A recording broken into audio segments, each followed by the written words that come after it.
Ce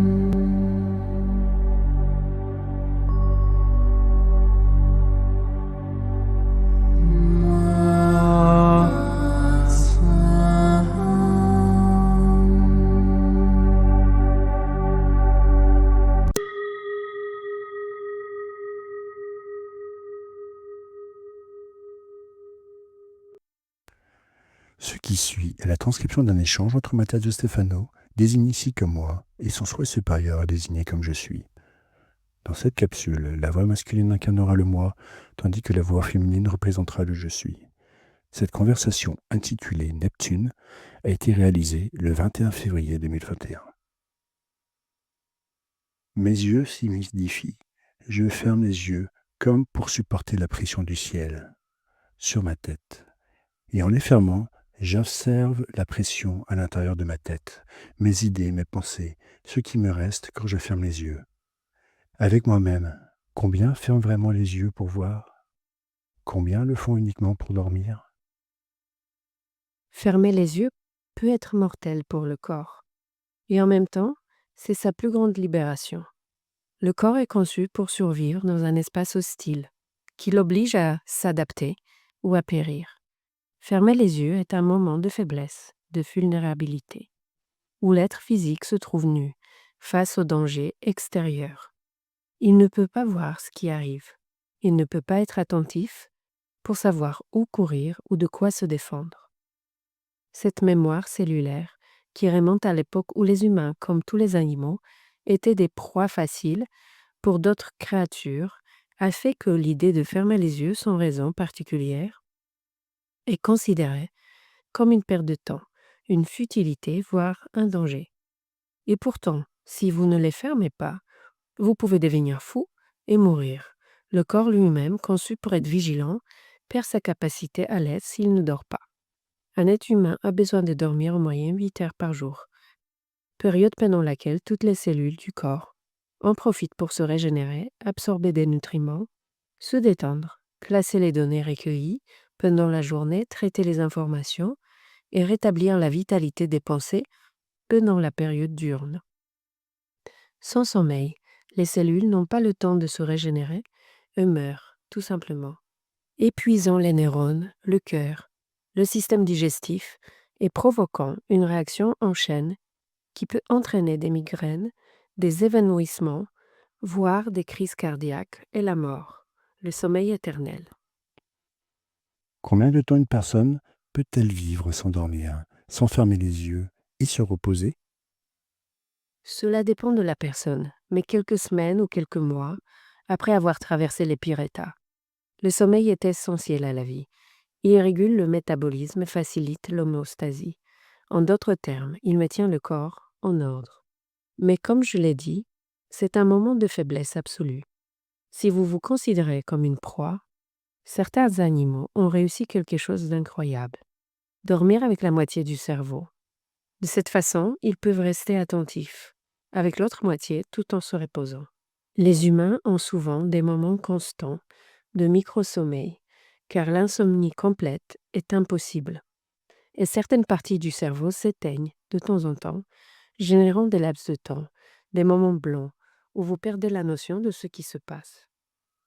Comme ces moments où vous fixez un point du regard, quelqu'un vous interpelle et vous dites « Oups, qu'est-ce qui s'est passé ?» C'est exact, c'est le corps qui sait qu'il a besoin d'un instant pour se régénérer ou ordonner des informations, et pour cela, il doit se concentrer à l'intérieur, en désactivant tous les états d'alerte nerveuse externe. En réalité, le corps ne se repose jamais, mais se divise en deux tâches. Pendant la journée, il met tout en œuvre pour être alerte et actif, et pendant la nuit, il met tout en œuvre pour se recentrer sur lui-même. Biologiquement, cela a une utilité évidente. Pour avoir de l'énergie et être attentif, il faut se reposer et se recharger en énergie. Et psychologiquement, Pendant le sommeil, le cerveau classe toutes les données traitées pendant la journée et les stocke comme informations utiles pour les jours suivants. Il gagne ainsi du temps dans ses réactions. Tout ce qu'il capte est assimilé pour être utilisé dans des circonstances similaires. Cette activité de stockage est ce que vous appelez les rêves. Vous voyez défiler des images, des émotions, des situations, des idées, toutes mélangées car le cerveau essaie de faire une sélection de ce qui est le plus utile. C'est là que se produit quelque chose d'unique et d'impressionnant. Le rêve génère l'abstraction. Comme le tableau de Salvatore Dali. L'abstraction surréaliste. Des montres qui fondent des éléphants aux pattes longues comme des bambous. Des choses qui vont au-delà de la structure et qui transcendent la réalité. Et cela permet une interprétation du monde complètement différente de celle que voient les yeux. La question serait, si le cerveau est actif et fonctionne à 100% dans le cas de l'éveil et de la somnolence, et que sa tâche est de recueillir constamment des données pour la survie et la transcendance, alors qu'est-ce qui différencie le réel de l'irréel? Qu'est-ce qui dit que ce que le cerveau perçoit lorsqu'il est éveillé est la réalité? Et qu'est-ce qui dit que ce que le même cerveau perçoit lorsqu'il dort est un mensonge? Ne penses-tu pas que si le cerveau nous trompait dans notre monde intérieur, il pourrait faire exactement la même chose lorsqu'il nous montre le monde extérieur? Ouf, tu viens encore une fois de détruire ma réalité, ou du moins tous les repères que je pouvais avoir. Mais c'est vrai, rien n'existe, au contraire, tout existe. Autrement dit, soit ce que je perçois à l'extérieur est une illusion cérébrale, soit ce que je perçois dans mes rêves est aussi réel que ce que je vois pendant la journée. Exactement. Encore un autre beau paradoxe. Mais une chose est sûre, il est plus facile de contrôler l'extérieur que l'intérieur. Et même si le monde intérieur recèle des centaines de dangers, aucun n'est aussi mortel que ceux auxquels je suis confronté à l'extérieur. Car tous peuvent me conduire à la mort. Rêver d'un monstre ne fait que me montrer les monstres qui sommeillent en moi. Mais l'arrivée d'un monstre extérieur, comme une guerre, une bête, un assassin, peut mettre fin à tous les rêves et cauchemars. Il n'y a pas d'échappatoire. Cela amène les gens à minimiser l'importance du monde intérieur, car il n'est pas pratique pour la vie. C'est logique, ce dont nous rêvons n'est généralement jamais pratique. Cependant, il y a une seule chose qui est capable d'interagir entre l'extérieur et l'intérieur. Il y a une seule réalité qui peut passer d'un rêve au monde éveillé et déterminer ce que vous faites dans le monde réel, étant le même outil qui, produit dans le monde extérieur, peut déterminer ce dont vous rêvez dans les réalités oniriques. Qu'est-ce que c'est? L'émotion. Bien sûr, ce que nous ressentons. Un rêve peut éveiller en toi une émotion qui est capable d'envahir ta journée et ta routine. De la même manière, quelque chose que tu ressens dans ta vie quotidienne peut déterminer l'ordre de ton monde intérieur. L'émotion est ce qui relie les deux yeux, l'intérieur et l'extérieur, les deux visions de ton être. Tes deux réalités, elles s'unissent par ce que tu ressens, qui est finalement la seule chose qui existe vraiment, car les sensations émotionnelles sont le langage dans lequel se traduisent les impulsions électriques du système nerveux. Nous sommes une mer d'émotions, dans les deux mondes, interne et externe. Et c'est pourquoi elles régulent tout ce que vous êtes, pensez, faites, ressentez, dites, percevez. Tout, absolument tout, dans un moindre ou une plus grande mesure, depuis le philosophique, le psychologique, le biologique, tout. Le subconscient est l'océan où se produit la réalité à laquelle vous croyez. Neptune. Tu vois, le dieu des mers. Son nom romain est une réadaptation de l'ancien dieu grec de la mer, Poséidon. Neptune est un mot étrusque provenant des langues du Moyen-Orient, plus précisément des régions iraniennes et du Grand Stan, où l'eau se dit Nepa et mouillée Nepita. Ainsi, celui qui est lié à l'eau se dirait dans les langues italiques Neptinus. L'eau est la base de la vie, le fondement d'une civilisation, le pilier de l'existence. Ainsi les mers ont été à l'origine de la vie. Et c'est pourquoi c'est le dieu qui a contenu la naissance de Vénus, Aphrodite, qui a généré la beauté dans l'évolution issue des océans. L'eau est le pouls et le rythme des temps. Ces crues marquent les cycles du temps, l'agriculture. La sécheresse marque la fin de la production et le début des migrations. Pendant des millions d'années, le corps humain a reçu des informations afin de rechercher de l'eau et de gérer les aliments qui en découlent. Le sang était interprété comme l'eau ou l'océan interne. L'eau est unique et c'est pourquoi l'eau interne nous unit tous. Ainsi, les familles étaient interprétées comme des groupes sanguins. La famille est dans le sang, alors qu'en réalité, ce n'est pas le cas, car les codes génétiques se trouvent dans les cellules, dans le noyau, à l'intérieur des chromosomes et donc dans le sang.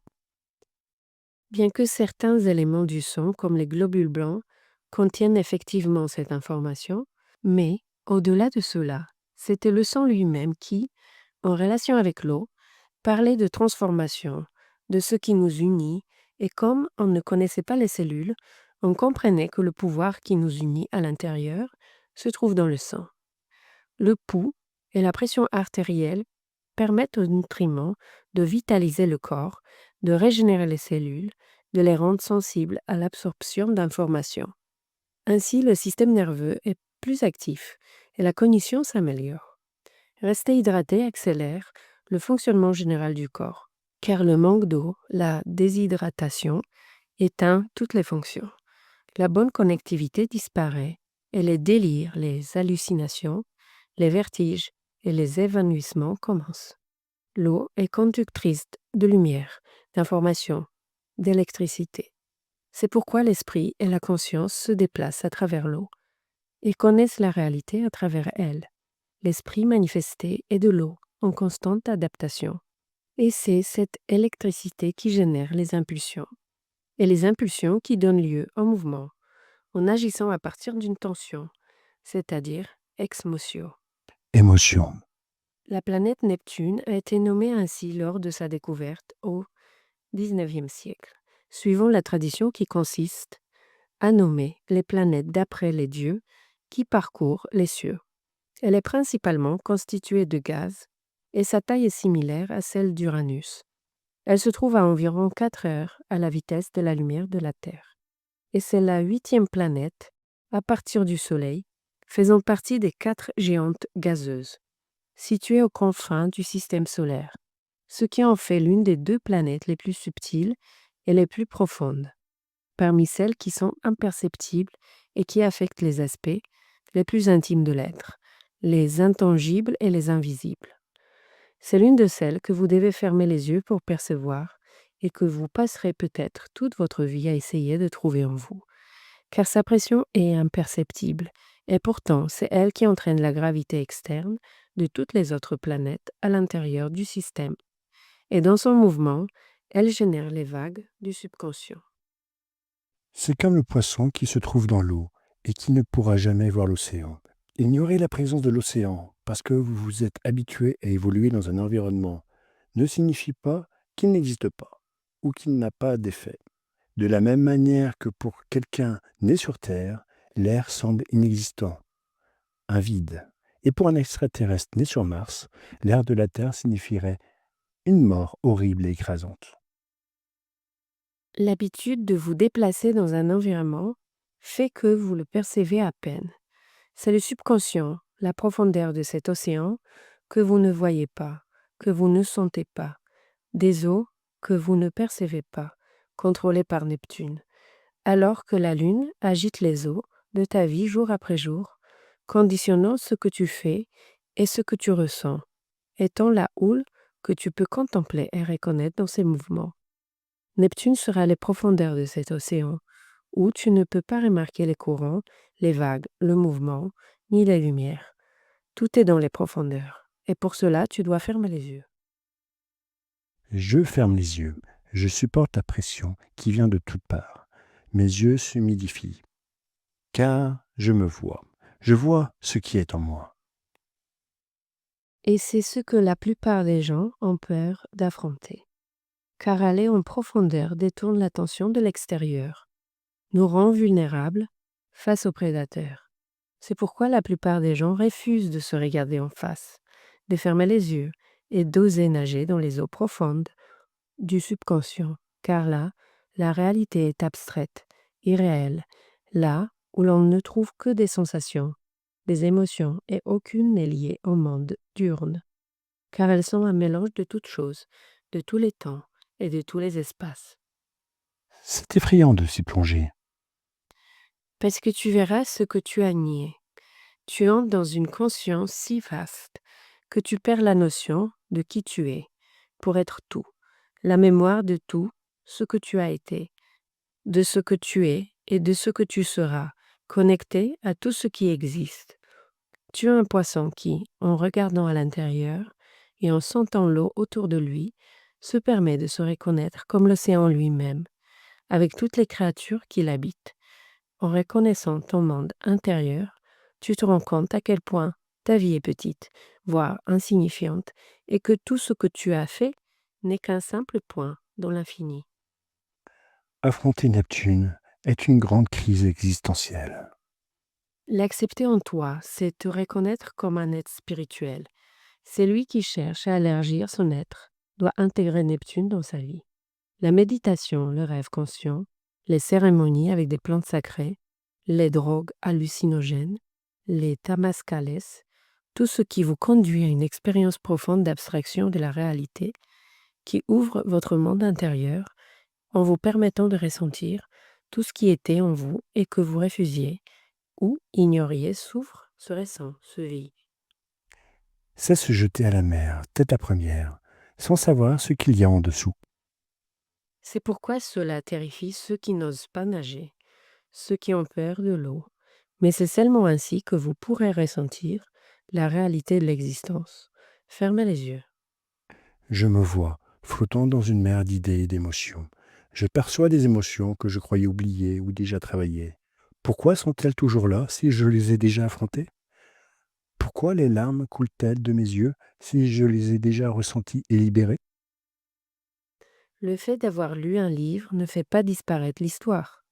Le fait d'avoir vu un film une fois ne signifie pas que, connaissant la fin, tu ne ressentiras pas les mêmes émotions en le réenvoyant. Une seule chose changera lorsque vous pleurez à nouveau pour ce qui vit en vous, la conscience. En sachant pourquoi, vous pouvez vous permettre de ressentir l'émotion comme quelqu'un qui relit les pages d'un vieux livre. Ce faisant, vous comprendrez des choses que vous n'aviez pas vues auparavant. Mais le fait de les connaître et de les comprendre ne les fait pas disparaître de l'océan. Elles commencent plutôt à en faire partie. Je laisse couler mes larmes car Et bois-les, cette fois-ci en pleine conscience. C'est ta tâche neptunienne. Assis-toi, ferme les yeux et souviens-toi. Pense à ce qu'il y a de plus profond dans ton âme, aux douleurs, aux angoisses, ou aux joies et aux plaisirs qui te manquent. Fais-les ressurgir. Sens comment l'émotion se traduit dans tes sens, dans ton toucher, ton odorat, ton goût, ton ouïe, dans les couleurs que tu perçois à l'intérieur. Et laisse ta mère intérieure se manifester. Laisse Neptune surgir de toi. Laisse les vagues de subconscient baigner les côtes de ton monde. Laisse couler les larmes retenues, étouffées. Laisse tes yeux s'humidifier, libérant la force des marées, comme tu ne l'avais jamais fait auparavant, non pas par mélancolie, mais par conscience de manifester la gravité d'un monde en toi. Et quand les eaux reviendront, quand elles couleront sur tes joues, bois-les, en sachant que tu intègres en toi la force vive de tout ce monde. chaque larme est un livre. Les boire, c'est comme les lire. Fermer les yeux, ce n'est pas ignorer le monde, c'est devenir le monde entier. Ferme les yeux, et quand ta mémoire les humidifiera, tu seras prêt à rêver éveillé.